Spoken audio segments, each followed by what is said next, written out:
네, 매주 수요일에는 기자들의 눈으로 정치권 사정 살펴봅니다. 오늘도 어김없이 경향신문 구교영 기자, 시사인의 김은지 기자 두 분 나오셨습니다. 어서 오십시오. 안녕하십니까. 네. 인사가 좀 무색한 너무 네, 답답합니다. 네. 저는 약간 요새 내란성 우울증을 겪고 있거든요. 지난주까지만 우울증. 하더라도 조울증이었는데요. 뭔가 잘 될 수 있을 거다라고 하는 기대가 있을 때는 약간 기분이 좋다가 네. 또 어떤 소식을 보면 굉장히 다운되고 이래가지고 왔다 갔다 했거든요. 예. 그나마 조울증이었는데 이번 주는 정말 약간 내란성 우울증을 겪고 있는 게 아닌가 싶을 정도로 너무 네. 걱정이 큽니다. 아니 저는 저 같은 경우에는 저를 좀 객관화해보는 계기를 삼으려고 하는 게 지금까지 여러 가지 정치적인 큰 예측 같은 경우에는 저는 상식에 입각해가지고 보편적으로 일반인들의 기준과 크게 다르지 않다고 생각했는데 제가 생각했던 것과 너무 다른 방향으로 흘러가고 있고 헌재 선고 일정 같은 경우 특히나 그리고 이제 그 한덕수 총리에 대한 기각 결정을 읽어본 다음에 내가 가졌던 생각 자체가 굉장히 이렇게 어떻게 보면은 이런 그 재판관들이 가진 의견과는 크게 다를 수 있구나 이런 의심을 하게 돼가지고 지금 모든 것을 다시 원점에서 네. 재검토하는 단계에 이르렀습니다. 네. 그러니까요. 그러니까 정말 법기술자들의 기술이라고 하는 것이 우리 상상의 이상이고 그간 너무 우리는 상식적으로 대응해왔던 게 아닌가라고 하는 불안이 좀 증폭되고 있는 게 맞죠. 그러니까요. 그러니까 저부터도 더 꼼꼼하게 사실은 이게 너무나 그러니까 이런 것 같아요. 우리는 민주정부를 세 차례 겪었고 그 촛불혁명으로 문재인 정부가 있었고 절차적 민주주의에 대해서는 의심할 바 없다라는 게 주류 담론이었기 네. 때문에 그래서 상식을 배반하는 사람들은 난 취재도 안 했어요. 오늘부터 윤상현 의원 취재 시작하려고. 윤상현 의원을 취재하지 않으면 안 되겠다라는 네. 생각이 드는데 저희가 그래도 연대의 마음으로 저희 프로그램 함께 해주고 계시는 광고주분들 위해서 좋은 상품 하나 소개해 드리겠습니다. 그럼요. 네, 시니케어 플러스 센터 플러스 페이셜 크림입니다. 매주 수요일에 이 상품을 소개하고 있는데 오늘 왜 상품 진열이 안 돼 있죠? 아니 그러게요. 예, 네. 상품이 원래 있어야 되는데 상품이 없네요. 자, 호주 식약청 인가를 받고 생산된 시니케어 플러스 센터 플러스 페이셜 크림. 이것은 주름을 당겨주고 피부를 밝혀주는 시간을 되돌리는 플래시백 크림입니다. 양태반 성분으로 손상된 피부 재생, 자연유래 성분으로 빠른 흡수, 마카다미아 오일, 아르간 오일로 피부 보습 및 항산화 효과에도 큰 도움을 드리고 있습니다.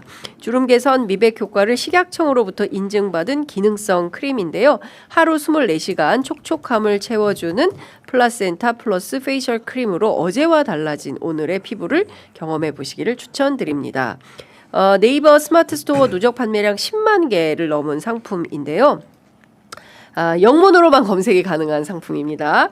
예, 펜즈몰 FANGMALL 외우셨죠? 네, 예, FANGMALL 1+1으로 구매가 가능합니다. 검색창에서 펜즈몰을 영물로 검색하시고요. 저희 취재 편의점 더보기 창에 가시면 링크가 올려져 있기 때문에 바로 들어가셔서 구매하실 수 있으십니다. 네, 저희 상품 제가 이거 저도 이제 2통째 쓰고 있는데 상당히 좋다라는 말씀을 좀 드립니다. 그리고 예. 이제 그 캐치프레이즈가 좋은 게 예. 주름은 당기고 톤은 올리고 오. 굉장히 이렇게 적확하게 그 제품의 효능을 예. 설명하고 있어가지고 구매하는데 예. 참고를 하시면 좋을 것 같습니다. 네. 네. 자, 지금 남태령 상황 궁금해하시는 시민들이 굉장히 많아서 혹시 남태령 상황 관련된 속보나 뉴스가 있으면 좀 올려주시면 좋을 것 같고요. 일단 트랙터 어제 오세훈 서울시장이 트랙터 못 들어온다 이렇게 주장을 했는데 들어왔어요. 네, 들어와서 광화문에 한 대가 들어와 있는 것 같고요. 광화문 네. 농성장에서 전동 트랙터 견인해서 지금 경찰이 격리 중이라고 하고 일부 이 상황에서 통제가 있었던 것 같습니다. 그리고 청운초등학교에서 경복궁역 양방향 지금 전면적으로 교통통제되고 있다는 뉴스도 들어와 있습니다. 그리고 지금 요 사진 혹시 올려주실 수 있나요? 예. 연합뉴스 보도된 사진 보니까 경찰 버스 사이에 네. 트랙터 한 대를 가두었다. 예, 이제 그런 사진이 들어와 있어서 지금 상황은 지금 매우 집회는 계속 이어지고 있는 걸로 보이고요. 자유발언 계속 이어지고 있습니다. 혹시 가능하시면 PIP로 저희 그 광화문 현장 농민시위 현장을 함께 넣어주시면 제작진께서 넣어주시면 좀 시민들께서 보시는데 애청자분들 보시는데 좋을 것 같다라는 생각을 좀 합니다. 자, 지금 보면 상당히 우울한 전망들이 계속 쏟아지고 있어요. 어떤 내용들이냐면 저도 이제 헌법재판소 주변에 물론 상식을 가진 연구관 예. 출신들인데 이분들도 지금 같으면 의견이 갈린다고 밖에 볼 수가 없는 것이고 이것 때문에 길이 늦춰진다. 반대하는 사람이 분명히 존재하는 거다. 기각 의견이 있다고 봐야 된다. 이제 이런 얘기가 나오는 겁니다. 김은지 기자님 취재하신 내용이 있다면서요. 네. 그러니까 지금 이번 주 안으로 선고기일이 잡히지 않는다면 정말 빨간불이 들어왔다고 봐야 된다라고 경고하는 전직 헌재 고위 관계자 이야기를 좀 듣고 나서부터는 더욱더 좀 걱정하는 마음이 커지고 있는데요. 물론 오늘 선고할 가능성이 있기 때문에 오늘까지 그리고 좀 차분하게 좀 기다려봐야 되긴 하겠지만 이게 좀 A 플랜, B 플랜을 두 개 다 우리가 세워놓고 좀 더 엄중하게 대응해야 되겠다라는 생각이 들긴 합니다. 그러니까 지금 그 평의 구조와 관련해서는 제가 들어보니까요. 그러니까 정말 하다못해 윤석열 파면이 좀 저희한테 굉장히 시급한 과제이지 않습니까? 다시 환율도 요동치고 있고 이 불확실성이 커지고 있는 상황이기 때문에 파면을 빨리 이끌어내는 게 중요해서 이제는 6대2라도 괜찮다 이런 마음이 들고 있는 상황이거든요. 그렇죠, 맞아요. 그러니까 사실 이게 만장일치를 통해 가지고 우리 사회 공동체의 합의를 끌어내야 된다 이런 생각이 있었는데 이러다가 진짜 만년 판결을 하지 않는 게 아니냐라는 걱정이 좀 들고 있는 상황인데요. 네. 그러니까 지금 그런데 이게 결론을 내리는 것이 판결이라고 하지 않습니까? 마지막에 이제 표를 붙여가지고는 선고를 하게 되어 있는데 그렇죠. 단 한 명이라도 이게 자기가 아직까지 준비가 안 되어 있다라는 식으로 들어눕게 될 경우에는요 이게 판결이 안 된다는 거예요. 그래서 그걸 강제할 방법조차 없다라고 하는 것이 지금 헌재의 어떤 규칙과 예의 안에서는 비어 있는 부분이라고 합니다. 이게 보통은 180일 안에 하게 되어 있다라고 우리가 알고 있는데 그것도 권고이어서 이게 징계 부분이 없다는 거예요. 강제할 방법이. 그래서 생각해 보면 우리가 과거에 낙태 사건이라든지 이런 것들은 몇 년씩 걸렸던 적이 있거든요. 그렇죠. 탄핵은 단순히 이제 인사와 관련돼 있기 때문에 헌재가 빨리 판단을 했던 거에 불과한 것이지 사실 한 명이 작정하고 시간을 끌려고 한다면 이게 방법이 없다라는 이야기를 제가 들어서 이게 진짜 큰일 났구나라고 하는 좀 걱정이 들고 있습니다. 그러니까 저도 어제 취재를 해보니까 6월 12일 얘기가 나와요. 왜냐하면 180일이 6월 12일이기 때문에 물론 그것은 권고고 반드시 6월 10일, 그러니까 180일을 꼭 지켜야 한다라는 의무 규정은 아닙니다. 그런데 그렇게까지 늦출 수 있다라는 얘기가 나오고 있고 실제로 한덕수 사례를 보면 윤상현 의원 얘기가 맞는 거 아니냐 7대1 이제 이런 얘기도 나오고 이제 5대3 기각설이 이제 계속 나오고 있는 것이고 5대3 그러니까 5대3 상황이 계속 가면서 사실상 기각될 가능성이 있으면 헌법재판소의 문형배 재판관이 기각으로 결론 내고 퇴임할 수는 없다. 그렇죠. 그러면 마은혁 재판관을 임명할 때까지 기다려야 되는데 그 안에 한덕수 총리가 마은혁 임명을 하지 않으면 4월 18일에 기각은 못하니 그러니까 문형배 재판관이 선고를 안 하고 퇴임하는 상황이 벌어질 수가 있다. 이제 그렇게 되면 한덕수 총리가 이제 2명을 임명을 하게 되겠죠. 아니 마은혁은 임명 안 하면서 대행으로서 임명할 수 있다는 논리도 사실 말이 안 되는 것이거든요. 그렇죠. 과거에 황교안 총리도 대행 때 하지 않았던 짓입니다. 맞습니다. 근데 그럴 가능성이 있고 아무개 이름도 나옵니다. 이제 그럴 경우에는 다시 이제 두 사람이 들어오니까 처음부터 해야겠죠. 그러면 이제 다시 변론 재개를 시작해야 되는 거예요. 그렇게 되면은 그 과정에서 그 얘기도 있더라고요.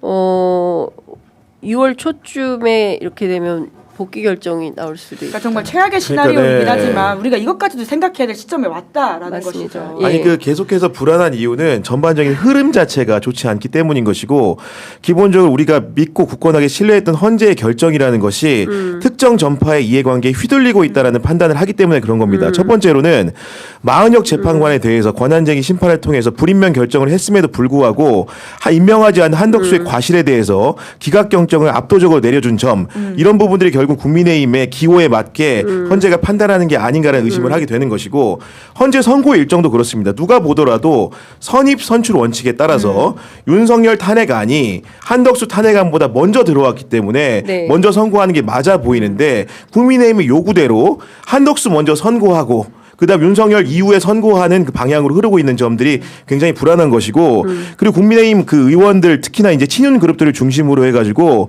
헌재에 대한 자신감이 붙은 것 같아요. 네. 공개석상에서 권성동 원내대표조차도 기각 가능성이 있다고 언급하는 것을 비롯하여 윤상현 의원 같은 분은 말할 바도 없지 않습니까?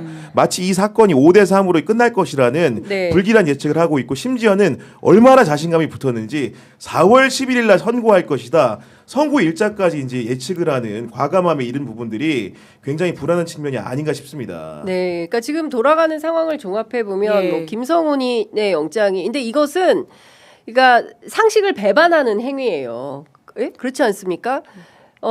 당연히 해야 될 일들을 하지 않음으로 인해서 직무유기 같은 걸 하는 거잖아요. 세상에 김성훈 영장 실질 심사를 하는데 검찰이 안 들어와 버린다. 그리고 그거는 경찰이 한 거니까 굳이 꼭 들어가서 입장을 밝히지 않아도 되는 사건이어서 안 간다. 네. 그런데 중요 사건의 경우 검찰이 출석 안 하는 경우가 있습니까? 예, 이게 말도 안 하다못해 되는 얘기. 조지호, 김봉식 때는 다 들어갔었잖아요. 들어갔었잖아요. 그러니까 근데 안 맞는 거죠. 안 맞는 예, 주장을 예. 하고 있는데 그렇게 해서 어쨌든 김성훈을 살려줘서 비화폰 서버가 열리지 않도록 상황을 방치하고 있고 지금 뭐 입이 네. 마르도록 얘기하고 있지만 심우정 직위원 사태를 보아할 때 네. 내란 수계를 풀어준 거고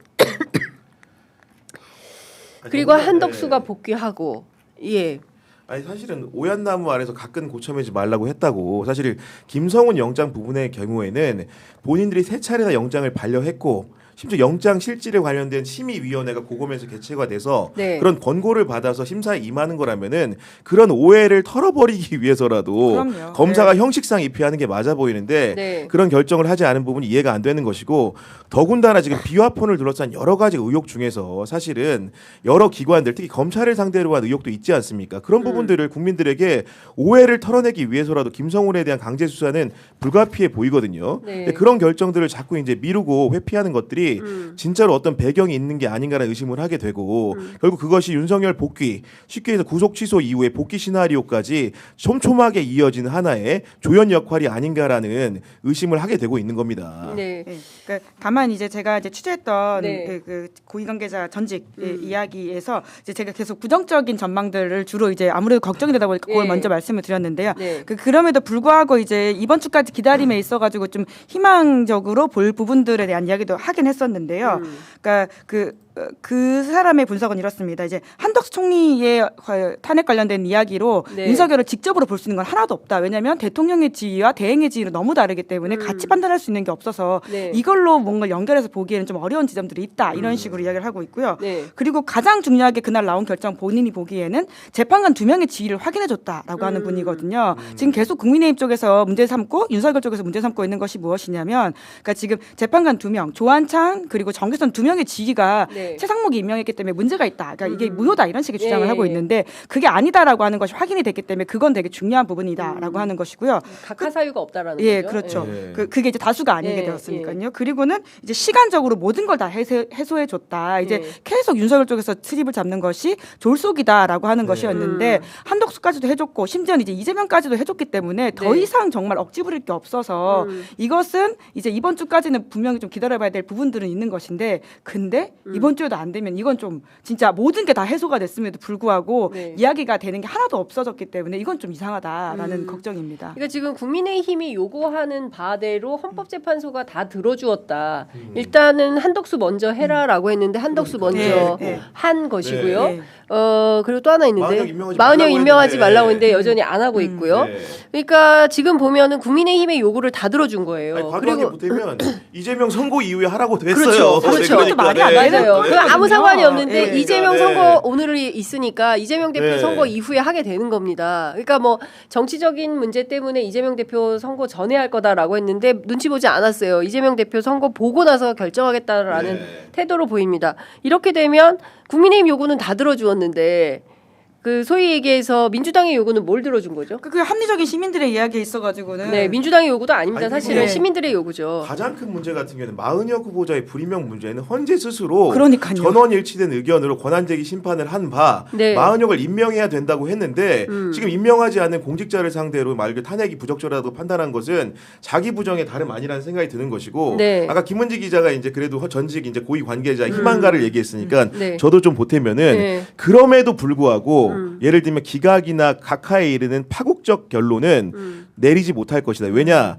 기본적으로 아까 마은혁 문제랑 연결이 되는 건데 헌재 스스로가 마은혁 임명이 헌법적인 근거가 있다고 판단한 이상 네. 5대3 결정을 내리게 될 경우에는 국민의힘 희망대로 내리게 될 경우에는 굉장히 큰 하자를 스스로 자인하는 셈이 되는 그렇죠. 겁니다. 한 명을 임명하지 않음으로써 인용과 파면의 결정이 갈리는 거기 때문에 파면과 이제 기각의 문제가 갈리는 거기 때문에 네. 그런 부분들에 대해서 형식적 흠결의 문제가 존재하는 바 기본적으로 그런 결론을 절대로 내릴 수 없을 거라고 생각을 합니다. 네. 이제 그러다 보니까 기각이랑 각하는 절대 이제 불가능하다 이런 것이 법조인들의 공통적인 이야기이긴 하거든요. 그러니까 그게 다수 의견으로 나올 수는 없는 네. 거라는 거예요. 그렇기 때문에 시간을 끄는 거다. 이런 식의 또 이제 이야기가 나오는 건 거죠. 네.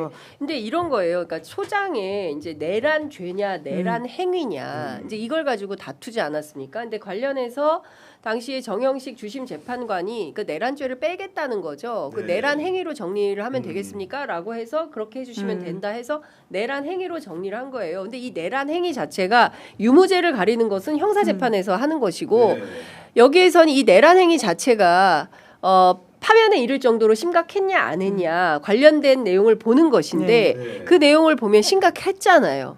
네? 맞아요. 네. 군인을 투입했잖아요. 그러니까요. 예. 네? 장갑차가 왔잖아요. 예? 그리고 선관위에 출동했잖아요.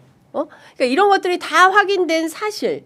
이 내용에 대해서 무려 11차례나 변론기를 잡아가지고 다투었잖아요. 물론 거기에서 증거를 어떻게 뭐 검찰 조서를 증거로 채택할 거냐 말 거냐. 아주 그 부분도 확인했습니다. 네. 그게 안동안 사건이라든지 이미 그 전례가 다 있다는 거예요. 그래서 검찰 조사를 쓰는 것도 사실은 헌재에 이미 그런 전례가 있기 때문에 그렇게 큰 문제가 안 된다 이런 이야기를 트집을 하더라고요. 잡고 있는 거잖아요. 그러니까요. 그래서 예. 중요한 포인트는 이미 헌법재판소에서 그러니까 이런 거예요. 다 다루었다. 예? 내용에 대해서 다 다루었다. 다만 저는 엊그제 있었던 그 누굽니까 한덕수. 예. 한덕수의 파면 헌법재판소 기각 결정. 예. 기각 결정과 관련해서 결정문을 보아할 때 대단히 지연말단적인 또 새로운 학설을 또 내놓는 우리 김복형 재판관을 비롯하여 이런 걸 볼 때 여전히 또 그 직위헌식 해석이 또 나오는 것은 아닌가. 예. 그러니까 1차 사법구테타가 구속 취소라면 2차 사법구테타는 심우정의 즉시 항고 포기. 네. 그리고 3차 사법쿠데타는 헌법재판소의 뭐 암흑에 뭐 이렇게 되는 것은 아닌가라는 우려와 걱정이 생기는 거죠. 제가 대단히 보수적으로 해석을 하는 겁니다, 여러분. 너무 이렇게 암울하게 보지 마시고. 그러니까 저는 어쨌든 저희가 이제까지는 기자로서 좀 희망적인 이야기 많이 네. 했으니까 정말 이번 주에는 경고를 좀 보내야 될 시간이라는 생각이 좀 지금은 많이 들긴 컨팅전시 해요. 플랜이 필요한 때예요. 예. 예, 비상계획이 있어야 됩니다. 예, 그리고 사실 저 결정문의 김복형 재판관의 판단이라고 하는 것은 여러모로 좀 문제적인 부분들이 많은데요. 그러니까 지금 이 시기적으로 좀 이제 빨리 좀 기다려줬으면 이게 위헌 위법이 됐을 텐데 바로 지금 탄핵을 했기 때문에 이거는 위헌 위법 소지가 없다라는 식의 주장을 하고 있지 않습니까? 네. 그러니까 그게 사실관계도 맞지 않은 게 그 당시 한덕수 이제 총리 같은 경우에는 본인이 여야 합의를 해야지만 하겠다라고 했기 때문에 사실 시기적으로 뭘 기다려달라는 말을 한 적은 전혀 없어요. 네. 그래서 이게 뭐 일주일이 지나서 했다고 하거나 다음날 했다고 하거나 아무 상관이 없는 이야기임에도 불구하고 저런 식의 주장을 가져다 붙이는 것은 사실 논리적으로도 깔끔하지 못하다 이렇게 지적할 수밖에 없습니다. 그러니까 저는 지금 상황에서는 그 많은 그 국민들이 걱정하고 이게 잠못 이루는 오늘 뭐 한겨레 칼럼 보니까 내란성 뭐 증후군 아니 뭐 네, 그 불안증이라는 내란성 저는 조울증, 우울증, 거긴 불안증 뭐 이런 거를 쓰고 있던데, 그러니까 전 국민이 이제 그런 상황이 벌어진 거예요. 오죽하면은 지금 문학인들이 어제 보니까 2,487명이 긴급 시국 선언을 했습니다. 지금은 속도가 정이다. 헌재는 윤석열을 즉각 파면하라. 라는 입장을 냈고 심지어 노벨 문학상을 받은 한강 작가 같은 경우에도 훼손되지 말아야 할 생명, 자유, 평화의 가치를 믿습니다. 파면은 보편적 가치를 지키는 일입니다. 라는 입장을 냈습니다. 414명의 문인들이 윤석열 즉각 파면을 하라는 촉구 성명을 내기도 했던데 문인들까지 나선 거예요. 그리고 보니까 오늘은 아마 변호사 행진이 있을 것 같아요. 그러니까 민변을 중심으로 한 네. 변호사들이 양복 입고 구두 신고 행진을 한답니다. 변호사라서. 87년 6월에 그 예. 시민들 모습을 그렇죠. 떠올리게 하는 네. 맞습니다. 그러니까 그 넥타이 부대처럼 네. 그렇게 변호사 행진도 한다고 하고요. 민주노총 오늘 뭐 전국 파업이 또 예정돼 있죠. 그렇습니다. 총파업. 총파업, 국민 총파업도 예정되어 있고 오늘 농민들 트랙터 네. 시위하고 예. 전 국민이 난리예요. 그럼에도 불구하고 헌재는 어떤 겁니까 지금? 아니 그러니까 저는 예. 어떤 생각이 드냐면은 우리가 삼권 분립이라고 하고 있는데 입법, 행정, 사법 아니겠습니까? 그런데 이제 행정부, 대통령실을 중심으로 하는 행정부와 그다음에 사법부 권력이 뭔가 입법, 민의의 정당인 국회를 포위하는 모습이 생각이 났고 네. 결국 우리 국민들이 이렇게 잠을 설치고 내란 우울증, 불안증에 시달리는 이유는 이렇게 생각합니다. 간단하게 표현하면은 시험으로 위임받은 권력이 우리 국민들의 일반 의지를 시험하고 있기 때문입니다. 그 사실은 예를 들면은 판검사나 재판관 모두 기본적으로 개인의 이제 능력을 통해 가지고 네. 공직에 들어간 케이스들인데 우리 국민들의 그분들의 그런 상식과 여러 법적인 판단 같은 것들이 해량이 일반인들이 가진 보편적인 의지와 상식과는 너무나 괴리가 되는 측면이 있기 때문에 네. 결국은 그런 시험으로 위임받는 권력들이 우리 국민들의 주권의 일반 의지를 이해 못하는 형국에 이르렀기 때문에 지금 거리로 나가는 사람들이 많아지고 있는 거거든요. 네. 행여나 그런 일이 없겠지만은 우리 국민들의 일반 의지를 거스르는 결정이 사법 권력이 내린다고 한다면 그 엘리트들의 판단에 대해서 우리 국민들이 과연 설복될 수 있을 것인가 이런 우려를 할 수밖에 없습니다. 네. 저는 지금 이제 시민 목소리 내는 게 되게 중요하다고 생각하는데요. 시민들의 목소리. 예, 왜냐하면 그 법조인이라고 하는 사람들은 이런 이야기까지 있지 않습니까? 불멸의 신성가족이라고 해서 과거에 경북대로 스쿨 교수였던 그 김두식 교수가 책을 쓰기도 했었는데요. 네. 그러니까 자기들 세계 안에서 살고 있는 사람들이고 사실 바깥의 평가에는 별로 그렇게 영향을 받지 않고 그 안에서의 이야기에 굉장히 얽매이는 존재들입니다. 네. 특히나 구조 자체가 그런데 네. 판사들은 자기 교정의 경험이라고 하는 게 판사가 된 이후에는 한 번도 없거든요. 사회생활을 하면서 내 생각이 좀 틀렸다라고 하는 비판을 받아가지고 공격을 받아서 자기 스스로 돌아보기도 하고 그래서 실제로 자기 교정을 하는 경험들이 사회생활하는 저희한테는 있잖아요. 네. 그런데 판사들은 독립적인 존재로서 이게 굉장히 인정받기 때문에 애초에 그런 경험이 너무 없고 뭐 검사는 그나마 이제 자기 부장 검사 그리고 뭐 위에 계신 검사들이겠죠. 이러다 보니까 굉장히 자기의 어떤 좁은 세계 안에서 이것을 교정하는 경험들이 없는데 네. 이토록 큰 이제 여론으로서 무언가를 이야기하지 않는 이상은 절대 바뀌지 않을 것 같다라는 것 때문이라도 지금 이 시점에는 다들 크게 좀 목소리를 내면서 파면만이 진짜 우리 세상을 좀 그나마 후퇴하는 걸 막는 것이다라는 이야기를 이게 진짜 앞으로 가는 것도 아니거든요. 뒤로 가는 거 겨우 막는 겁니다. 그러니까 저도 어제 사실은 굉장히 깜짝 놀랄 만한 얘기를 듣게 되었어요. 그러니까 어제 이제 광화문 현장에 갔다가 이제 여러 가지 취재를 하는 과정에서 듣게 된 얘기인데 저희는 그동안 이제 헌법재판소 취재가 안 된다. 그리고 헌법재판관들 접근하면 안 된다라는 어떤 그 좀 상식적인 예. 판단을 가지고 기자들이 뭐 접근하면 안 된다라고 해서 뭐 취재 자체 엄두도 잘 안 내고 뭐 복도까지 통제되었다. 뭐 네. 이런 얘기를 들어가지고 굉장히 엄중한 줄 알았더니 실제로 헌법재판관들 결혼식 다 다니고 뭐 실제 예. 결혼한 자녀가 결혼한 분이 있으니까 정영식 예. 재판관은 그런 일이 있었고요. 예. 그리고 그 카톡 다 하고요. 지인들한테 전화 오면 전화 다 받고 동창들 연락 오면 통화 다 하고 예 일상생활 다 하시고 예 뭐 축구 대회인지 테니스 대회인지 예약도 다 제가 뭐 확인한 거 이거는 단독인데 하나만 확인해 드리면 헌법재판관 중에 한 분이 4월 12일 날 모 스포츠 대회에 참가 신청을 했다는 거예요. 네, 4월 12일. 그래서 윤석열은 4월 11일에 끝냈나요? 보니까. 그건지는 모르겠어요. 그러니까, 근데 지난주 금요일에 8명의 헌법재판관 중에 한 분이 누구라고 말은 안 하겠습니다. 한 분이 4월 12일 날 있는 모 스포츠 대회에 부부 동반으로 참가 신청을 했다라는 것을 확인을 했어요.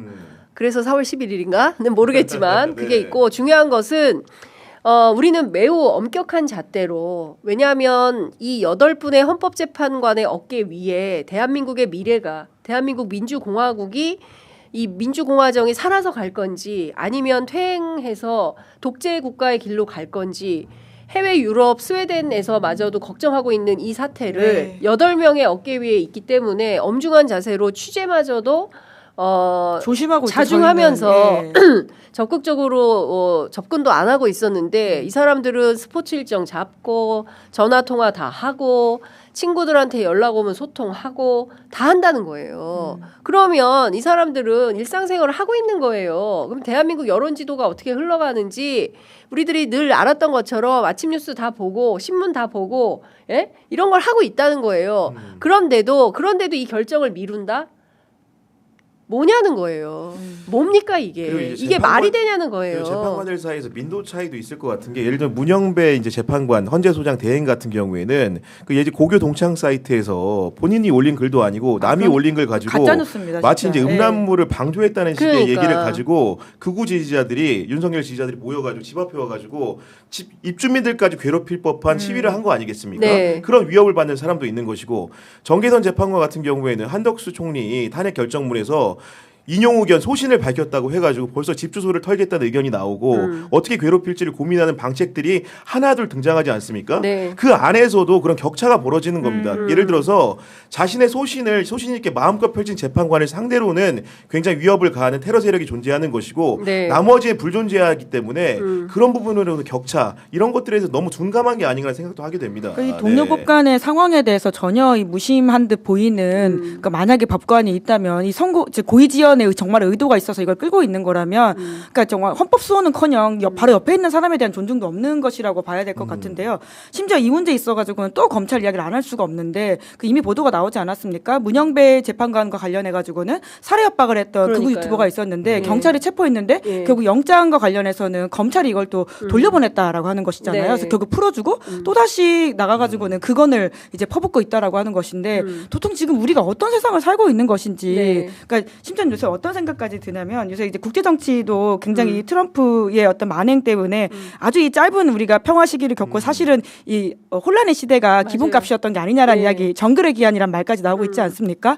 그래서 설마 우리 역사도 87년부터 2024년까지 짧았던 민주주의 시기를 혹시라도 기록하는 게 아닌가라는 걱정까지 드는 이번 주이긴 합니다. 뭐 제가 좀 이번 주 유달리 좀 텐션이 높긴 한데 아니 그럴 수밖에 없어요. 그러니까 저는 이런 겁니다. 그러면 헌법재판관들은 이 폭력을 용인하겠다는 거냐는 거예요. 그러니까 법원에 119 폭동이 있었지 않습니까? 그러면 이 폭동을 용인하겠다는 것이냐? 이 폭동은 안 되지만 윤석열의 그 내란 행위에 대해서는 용인할 수 있다. 아무 때나 비상계엄을 선포하고 그래도 된다. 일종의 이제 계엄 면허증을 내란 속의 윤석열에게 주겠다는 것이냐? 그런 결심을 하는 거냐? 그러면 헌법재판관들이 이런 결심을 했다고 치면 그럼 우리 국민들은 그 결정을 용인하고 받아들일 거냐?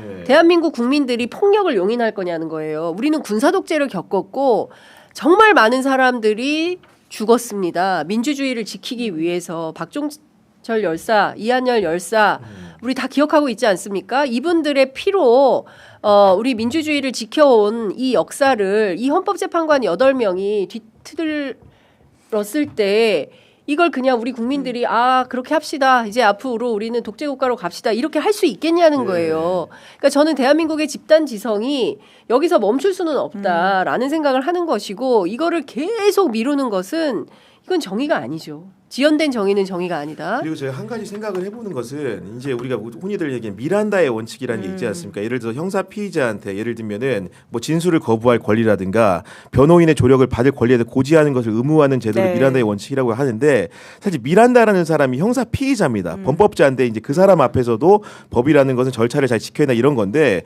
저는 정말로 윤석열의 원칙이라는 게 새로 생길 것 같다는 불길한 예감이 듭니다. 윤석열의 원칙. 구속 취소 앞에서 멈춰선 법원이라든가 네. 즉시 항고 결정을 내리지 않는 검찰이라든가 그리고 여러 가지 길의 속행 문제라든가 선고기를 정하는 문제에 있어가지고 윤석열 측의 의견을 일방적으로 많이 수용해주는 헌재의 태도를 봤을 때 결국은 그 윤석열의 원칙이라는 게 생길 것 같은 불길한 예감이 드는데 그게 문제라는 건 뭐냐면은 미란다라는 사람이 그냥 시중의 자범이었다고 한다면은 윤석열이라는 사람은 권력자라는 겁니다. 그럼요. 대한민국에서 결국은 권력을 가진 자 앞에서는 인권이 작동하고 형사법의 절차 논리가 작동하는 굉장히 희한한 형태를 심어줄 수 있다라는 것이거든요. 그런 부분들이 많이 후세대를 생각했을 때 너무 우려가 됩니다. 네. 그러니까 지금 다른 거 다 떠나서, 그러니까 이거는 우리가 역사 얘기를 안 할 수가 없는 거예요. 그러니까 저는 엄청난 반동이 지금 진행 중에 있다. 그러니까 12월 3일 비상계엄이 터지고 기세가 좋을 때 그때 내란 세력을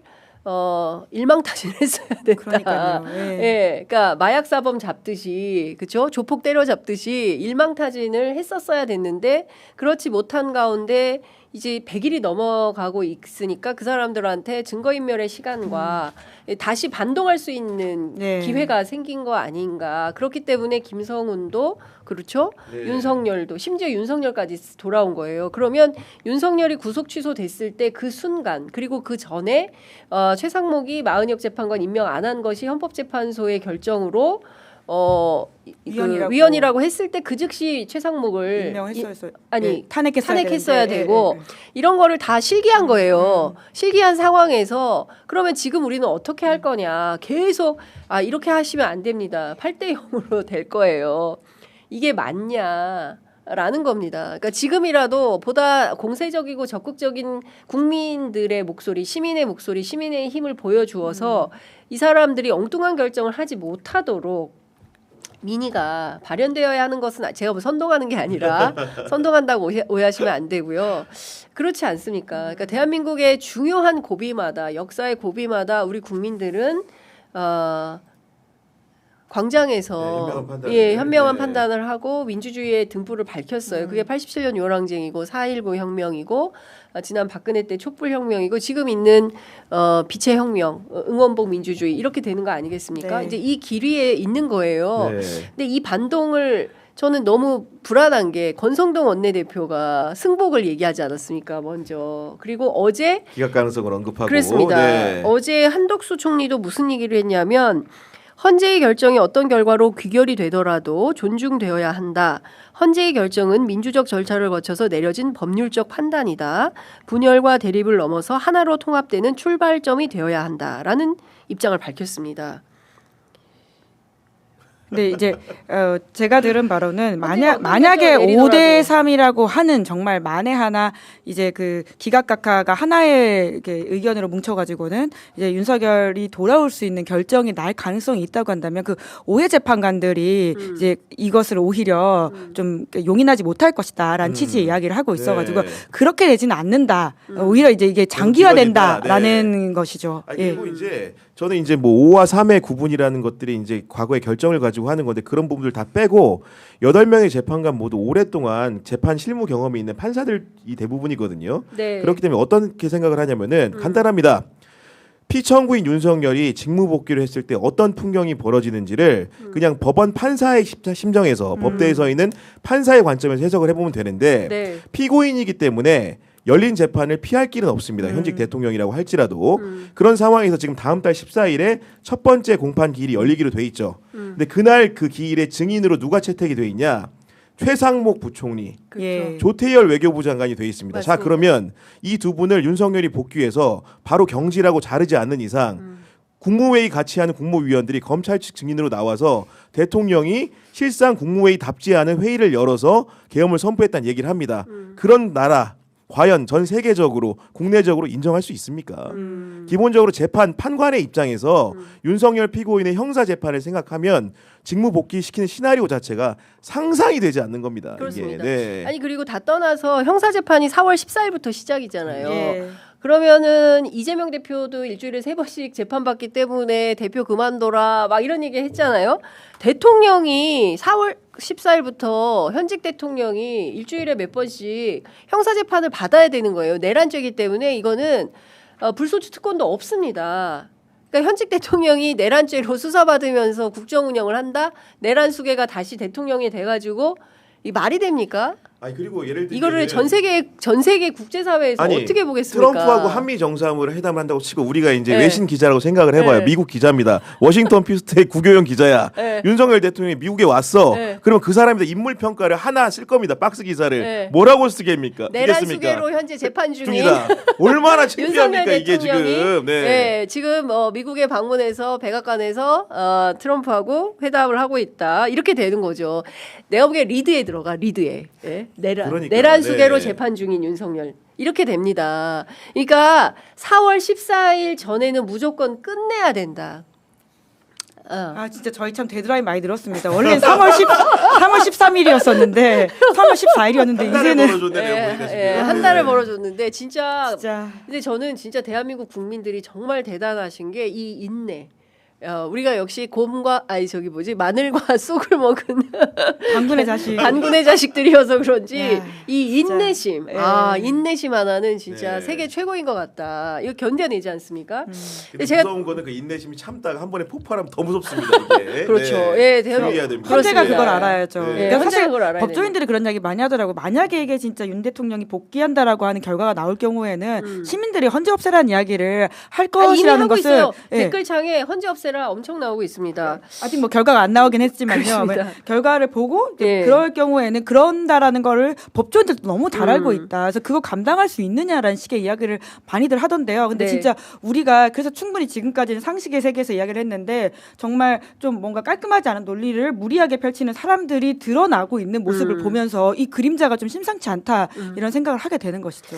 근데 실제로 이제 권영세 비대위원장이 윤석열 대통령 소추 결과도 긍정적으로 해석할 수 있지 않을까 조심스럽게 기대한다. 이제 이런 입장을 밝혔는데 네. 실제 5대3 기각설이 여권 안에 돌고 있습니까? 국민의힘 취재 좀 밝죠. 예, 근데 뭐 5대3 그러니까 그 이야기는 사실 어제 오늘 한 이야기는 아닌 것 같고요. 그렇죠. 이제 주장은 계속했었죠. 각하와 관련된 이야기가 그 딱 시점이 바뀐 데가 언젠지를 우리가 주의해서 봐야 되는데 윤 대통령이 석방되고 그렇죠. 돌아와서부터 각하설. 예, 각하설이 확 올라가고요. 예. 국민의힘에서 윤 대통령과 통화한다고 알려져 있는 의원들을 중심으로 예. 각하 이야기를 많이 하기 시작합니다.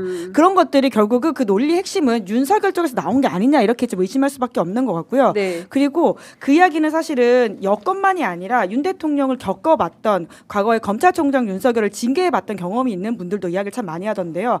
윤석열은 법기술자다. 그래서 내용을 다투지 못할 때는 그런 하나하나 절차적인 부분을 다 꼬투리 잡아가지고는 정말 시간을 엄청 끌고 결과적으로 본인이 원하는 결과를 이끌어내기도 한다라는 이야기들을 참 많이 하더라고요. 그때 했던 행동 그대로라고 보면 된다. 그러니까 정말 그러니까 그런 윤 대통령의 어떤 행태들을 봤을 때 이 각하가 훨씬 더 본인 입장에서는 가능하다고 믿고 이야기를 좀 하고 있는 것 같긴 네. 합니다. 한때 윤석열과 한 팀이 되어서 대선 자금 수사했던 양부남 의원. 아, 네네네. 양부남 의원 검사장 출신이잖아요. 이분이 이런 얘기 합니다.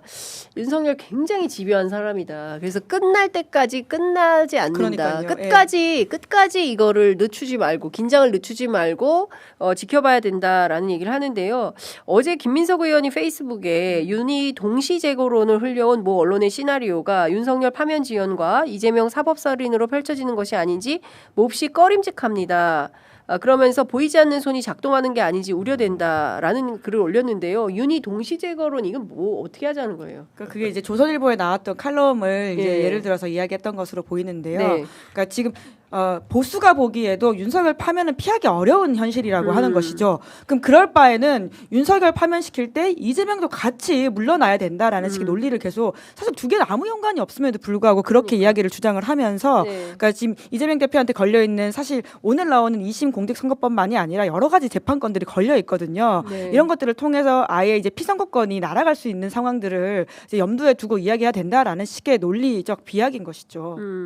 그러니까 결국은 이게 윤희 동시 재고론이라는 것은 네. 국민의힘 안에서 대다수의 의원들이 흉금으로 가지고 있으나 윤석열의 존재 때문에 표출하지 못하는 의견을 사실은 이제 대변해줬다고 생각이 들고 있고 공사석에서 여당 의원들의 상당수가 실제로 그런 시나리오가 된다면은 우리가 이제 이 파국을 감내할 수 있다라는 취지의 얘기들도 네. 하고 있는 상황이기 때문에 아마도 이제 그런 취지에서 이제 아마도 김민석 의원이 정치권에 돌고 있는 얘기들을 종합해서 얘기를 한 것 같고 실제로 이제 우리가 그 전까지는 그런 그 모략이 있다라든가 거대한 기획설에 대해서 전혀 일고의 의심도 없었는데 아무래도 선고 일정이 이재명 대표 선고 이후에 윤석열 파면 결정이 정해지다 보니까 야당 입장에서는 가장 유력한 후보의 존망이 먼저 정해지는 상황에 이르다 보니까 아마도 이런 주의 주장을 강력하게 펴는 게 아닌가라는 생각을 갖고 있습니다. 네. 그러니까 이를테면 예. 조선일보는 이런 시나리오를 갖고 있는 겁니까? 오늘 이재명 대표의 선고 결과가 뭐 1심과 뭐 비슷하거나 아니면 뭐 500만 원 이상의 중형이 선고가 되어 가지고 대선에 출마할 수 없는 이런 사태가 나오고 그리고 뒤를 이어서 윤석열 파면을 결정해서 윤석열과 이재명 둘 다 정치에서 제거하고 그다음 뭐 어떻게 하자는 거예요? 그러니까 이게 뭐 확인된 이야기는 아니고 여의도에서는 여러 가지 시나리오와 그림을 그리는 분들이 네, 많지 많죠. 않습니까? 피카소가 많습니다. 네. 여의도 피카소들. 그런 분들한테서 나온 이야기이긴 해서 썰 예. 정도로 좀 전해드리자면, 예. 그러니까 오늘 나오는 이재명 대표의 결과는 그렇게 중요하지 않다는 거예요.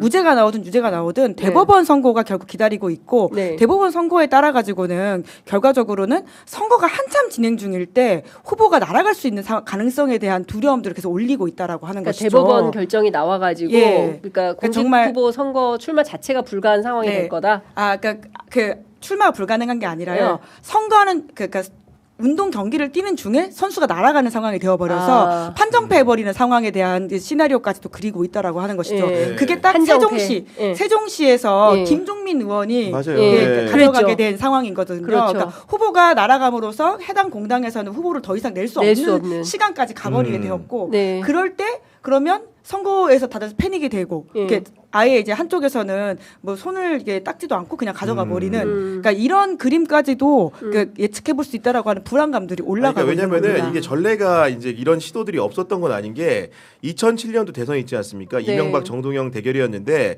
당시 이회창 후보가 이제 출마를 하면서 했던 얘기들 중에 하나가 이명박 당시 후보가 BBK 등의 여러 가지 사법적인 문제로 문제가 될 수 있으니 그런 보험 차원에서 무소속 후보가 필요하다는 논리를 대며 출마를 했었거든요. 그렇기 때문에 이제 작금의 상황이라는 것이 이재명 후보가 항소심에서 유죄 선고를 받고 그게 당선 무효에 해당한다고 한다면은 대법원의 일정이 어떻게 될지 알 수 없기 때문에 그런 불가측성을 해소하기 위해서라도 무소속 후보가 필요하다는 의견이 일부 지금 주류 의견은 아닙니다만은 그 여야를 막론하고 지금 나오고 있는 상황인 것 같고 실제로 이제 이런 주장들이 있습니다. 왜냐하면 법리적으로만 판단했을 때 공직선거법 위반 사건 같은 경우에는 의원의 진퇴를 정하는 문제이기 때문에 법률 실무상으로는 633의 원칙이라는 게 적용이 됩니다.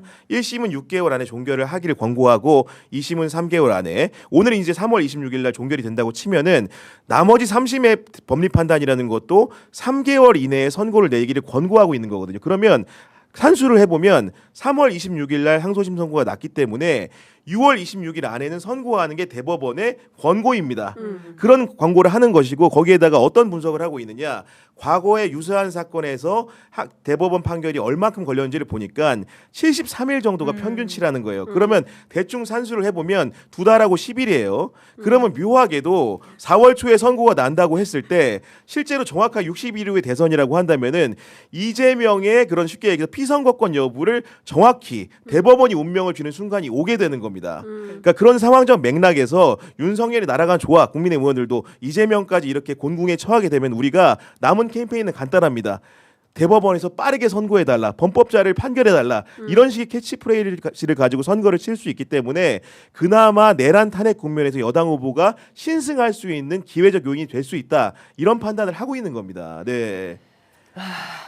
그러니까 정말 법기술에 법기술을 더해가고 있는 상황인 것인데요. 그러니까 어떤 민주적 질서를 통해 가지고 시민들의 선택이 이렇게 펼쳐지는 것이 아니라, 그러니까 대법원이 사실 그렇게 되면 선거의 한 가운데 뛰어들어가지고 결정을 해주는 모양새가 되는 것이거든요. 그런데 지금까지 우리가 설마 석방되겠어, 뭐 설마 하는 것들이 자꾸 이어지다 보니까 이런 이야기까지도 풀어서 제가 저희가 자꾸 아까 드립니다. 시험 권력을 얘기했던 게 그런 게 자꾸 보면 아까 말한 대로 법원 가고 검찰 가고 헌재 가니까 대법원 오는 겁니다 이제. 무슨 얘기인지 아시겠죠? 네. 네. 시험 권력이 무섭습니다 이게. 대법원이 끝이죠. 더 없죠.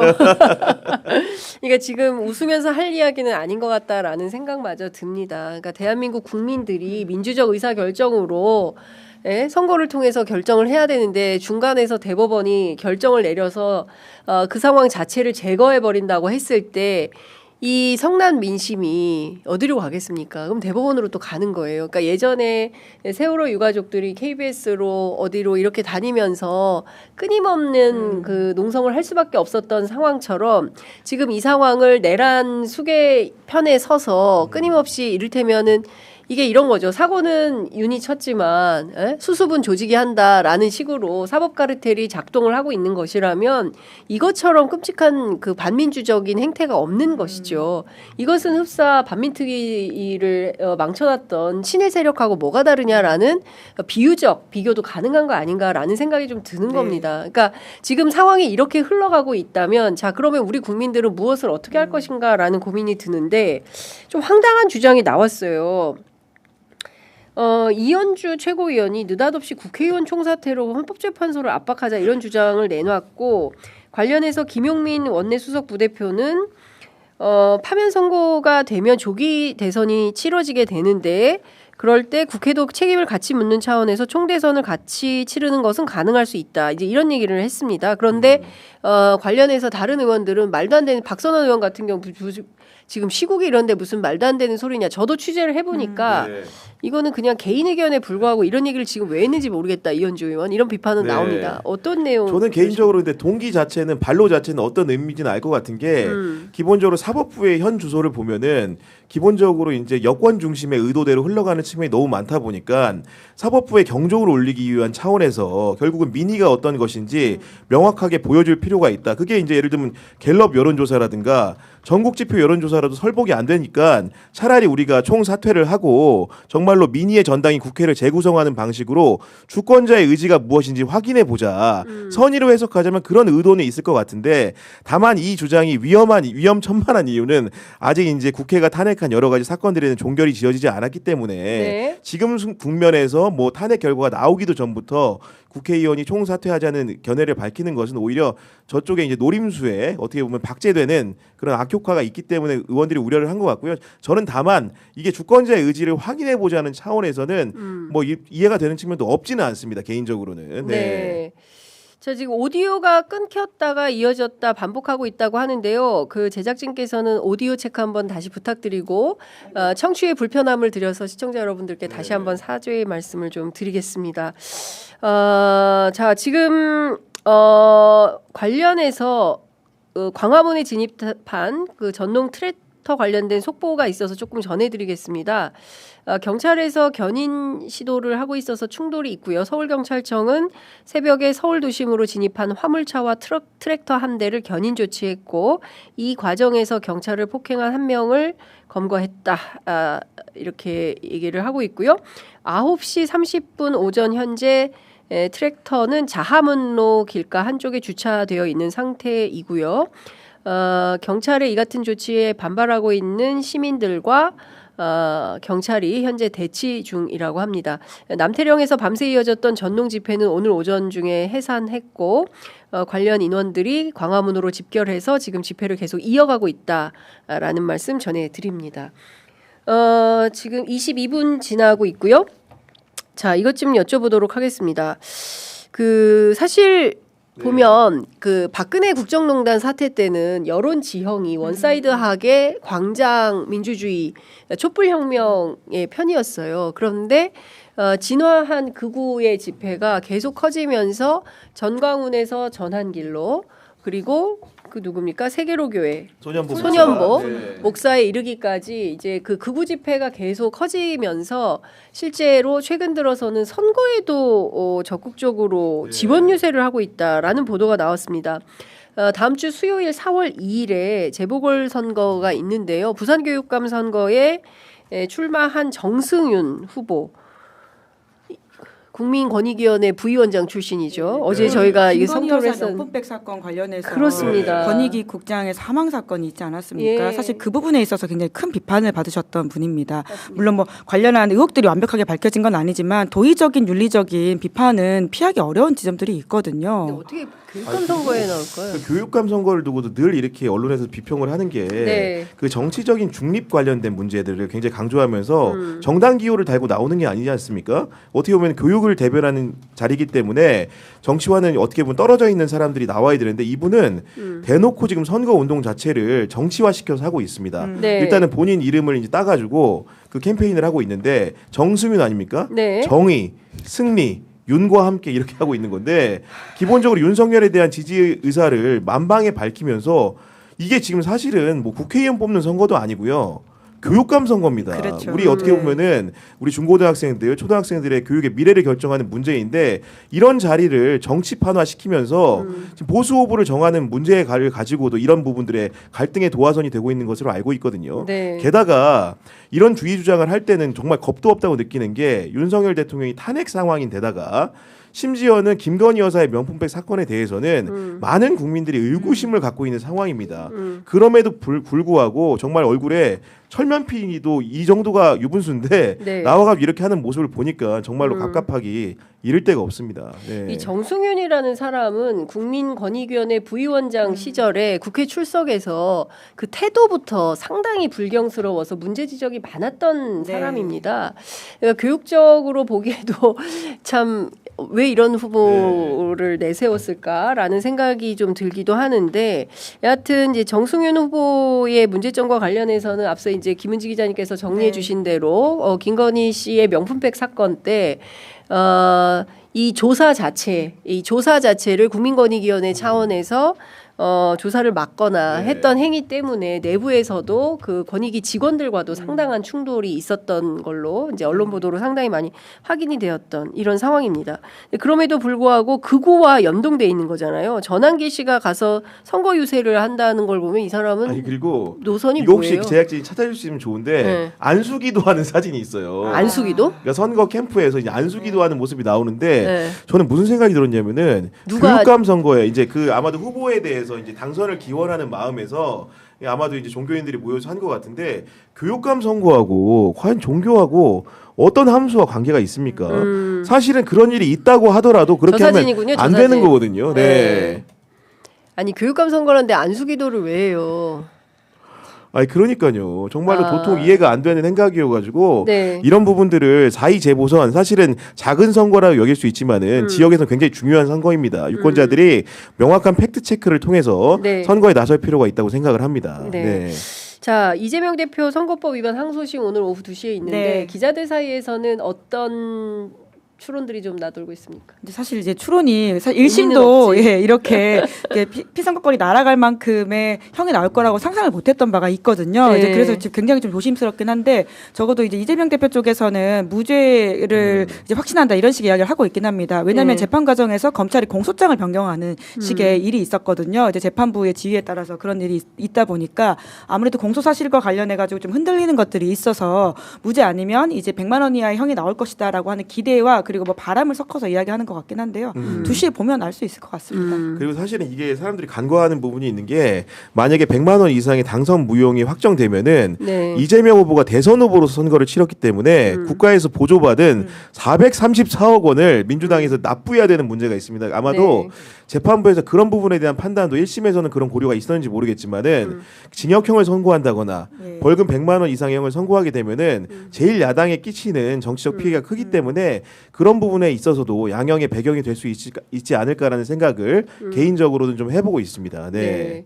사실 오늘 그 선거법 항소심 사건을 앞두고 이재명 대표가 일종의 이제 본인의 입장을 담아서 아예 법원에 냈다고? 예, 이제 입장문을 냈는데 그 얘기를 했다는 거예요. 그러니까 본인이 이제 재판이 이게 잘못 진술서에, 예, 진술서에 본인이 이제 만약에 이 재판에서 잘못되면 그 이제 공당에서 이제 정부로부터 받은 이제 434억 원에 네. 대해서 이거를 반납을 해야 되는 사태가 벌어지지 않습니까? 이제 그런 얘기를 포함해서 본인이 이제 테러 받은 것부터 뭐 여러 가지 얘기들을 다 이제 네. 수뢰하면서 이 재판이 좀 잘 결정되기를 바라는 이런 내용을 담아서 이제 글을 썼다는 건데요.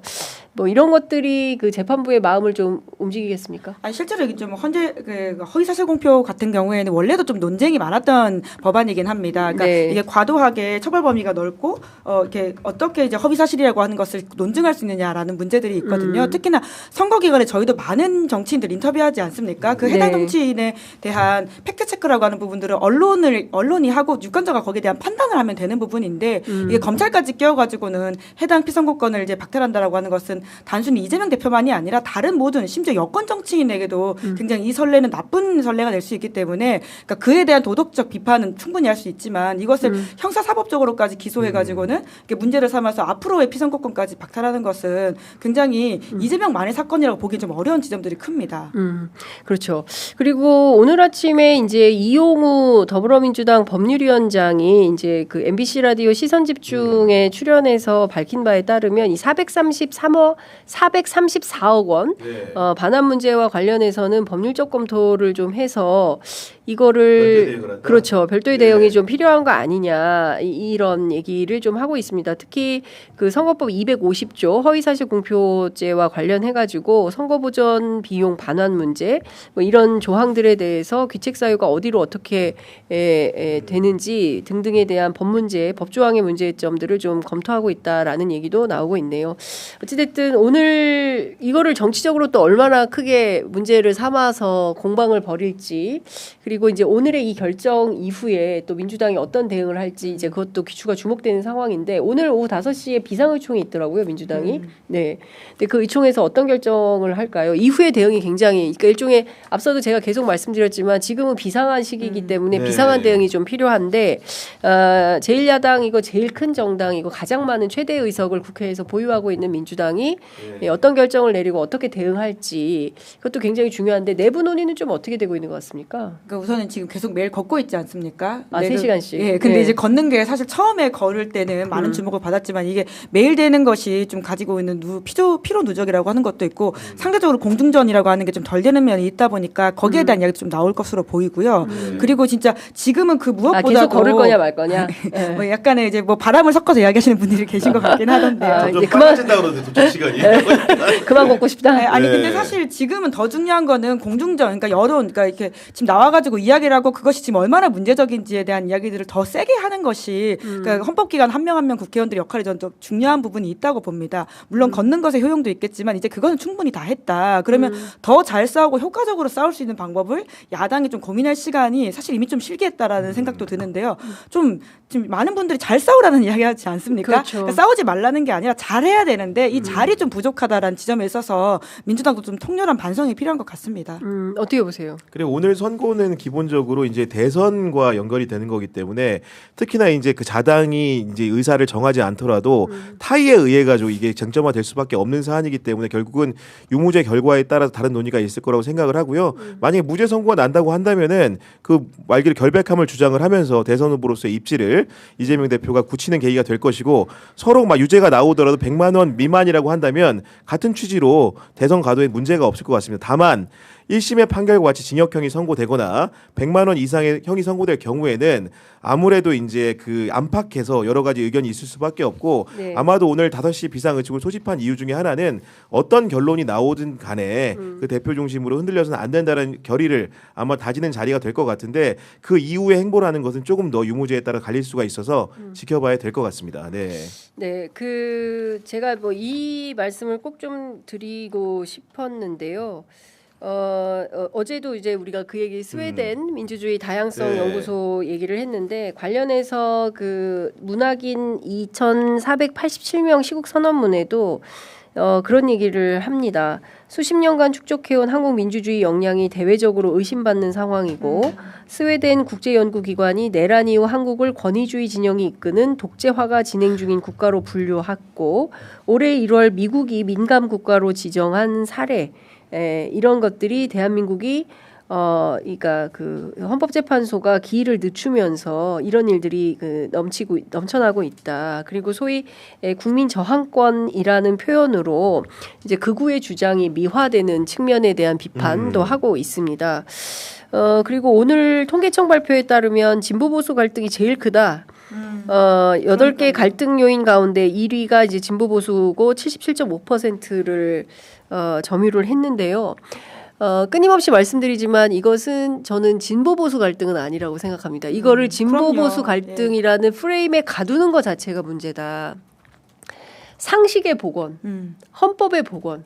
그러니까 헌법 대 반헌법의 싸움을 하고 있는 것인데 이제 끊임없이 우리가 알 수 없는 여러 영역에서 이렇게 수많은 내 생각이 틀린 것은 아닌가? 스스로 자기 검열하게 되는데 아닙니다. 애청자 여러분들의 판단이 옳고 광장의 민심이 진짜 민심이다라는 생각을 하고요. 그동안 우리가 상당히 발전된 국가에서 살고 있었다고 생각했지만 어느덧 윤석열 시대에 그게 아닌 것이 확인이 되었기 때문에 이 시계를 바로잡는 것 역시도 국가의 주인인 국민 우리 스스로가 하지 않으면 안 되는 몫이 아닌가라는 생각을 또 다시 하게 됩니다. 어렵지만 힘들지만 피곤하지만 지치지만 그래도 한 땀 한 땀 민주주의를 지켜나가는 그런 마음과 자세로 또 오늘 하루를 살아내야 되지 않을까라는 생각이 좀 아니, 듭니다. 마치기 전에 네. 우리 뒤집힌 마우스님이 슈퍼챗 5만 원 보내주시면서 오. 구교영 기자님, 김은희 기자님 응원합니다 이렇게 했기 때문에 이런 거 소개 안 해줘. 아, 광장의 민심을 아니. 이렇게 놓치면 안 됩니다 지금. 네. 죄송합니다. 못 봤습니다. 내 눈으로 캐치하신 구경 기자님. 제가 보니까 근데 저도 못 봤어요. 저도 못 네. 봤는데 아니 구경 기자님이 아주 예리해요. 네. 기자 된 이유가 있었어. 아니 이 헌법재판소 결정문 39쪽이나 네. 되는 것을 읽고 또 읽어가지고 국무회의와 회의의 차이점을 네, 그러니까요. 찾아내다. 네. 어제 제가 그 얘기를 하고 싶었는데 네. 실기해가지고 말을 못했는데 오늘 꼭 해야 되겠습니다. 아 이제 진짜 훌륭하다. 아닙니다. 그 네. 헌법재판소 한덕수 결정문에도 숨쉴 구멍은 있더라. 그리고 내용만으로 판단하면 이 사람들이 이것은 8대 0으로 인용하지 않으면 안 된다. 다만 이상한 지연 말단적인 무슨 수단을 또 전혀 상상하지 못했던 새로운 발상의 전환으로 무슨 짓을 할지 모르기 때문에 끊임없는 감시가 필요하다. 특히 언론인들의 더 많은 노력이 좀 필요하지 않을까라는 생각이 좀 듭니다. 자, 노상원 얘기를 했었어야 되는데 얘기를 못했네. 예, 명태균 비슷하게 윤석열이 그러니까요. 일어났습니다. 예. 한겨레 보도이죠. 명태균급이던데요. 예, 예. 뭐 5.18 묘지도 가라, 생선을 손으로 만들어라. 잡아라. 그거 다 노상원 씨가 시켰다는 거잖아요. 뭐 노상원의 주장이긴 합니다. 자기가 예. 시킨 대로 다 했다. 이제 이런 얘기를. 하지만 직접 만나진 않았다. 그렇죠. 예, 오늘 그 성범죄 때문에 만날 수는 없었다. 성범죄 이력 때문에 이제 이런 얘기를 했는데요. 자, 오늘도 두 분 말씀 너무 잘 들었고요. 다음 주에는 탄핵 후 만나리. 잘 버텨보겠습니다. 예. 자, 여러분들도 잘 버티시기 바랍니다. 자, 오늘 취재 편의점은 오전 방송 마무리하고 오후에는 광화문 광장에 있겠습니다. 혹시 취재 편의점과 만나서 내가 오늘 이 얘기는 좀 꼭 해야 되겠다. 시민들께 아까 이제 김은지 기자님 말씀처럼 시민의 목소리가 가장 중요한 순간이기 때문에 시민들의 목소리를 직접 들어보고자 광화문 광장으로 나가려고 합니다. 혹시 취재 편의점 만나시면 반갑게 인사해 주시고요. 함께 해 주시면 좋을 것 같습니다. 자, 두 분 말씀 고맙습니다. 잘 들었습니다. 네, 감사합니다.